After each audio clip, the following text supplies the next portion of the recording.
Welcome to Organ News. Ashwapuram మండలంలో Dosapati Rangarao function హాల్లో తెలంగాణ రాష్ట్రంలో కాంగ్రెస్ ప్రభుత్వం ఏర్పడి ఏడాది పూర్తవుతున్న సందర్భంగా మంగళవారం ప్రజాపాలన విజయోత్సవ సభ నిర్వహించారు. ఈ కార్యక్రమానికి పినపాక ఎమ్మెల్యే పాయం వెంకటేశ్వర్లు ముఖ్య అతిథిగా హాజరు కాగా ప్రజాపాలన విజయోత్సవాలు పినపాక నియోజకవర్గ కోఆర్డినేటర్ గుత్త అమిత్ రెడ్డి ప్రత్యేక అతిథిగా పాల్గొన్నారు.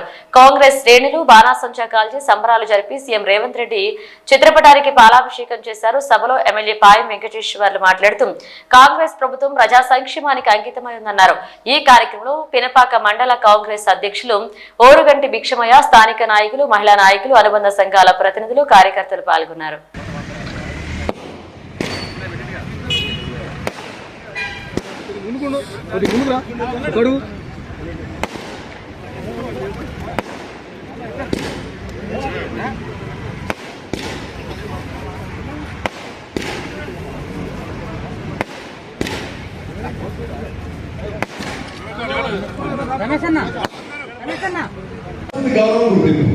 అది మనం ఒకవేళ ఇచ్చినట్టయితే ఖచ్చితంగా పార్టీకి సంబంధించిన సమాచారం కానీ ప్రభుత్వానికి సంబంధించిన సమాచారం కానీ ఇంకా ఉత్సాహంతో కింద వరకు చేయడానికి అవకాశం ఉంది.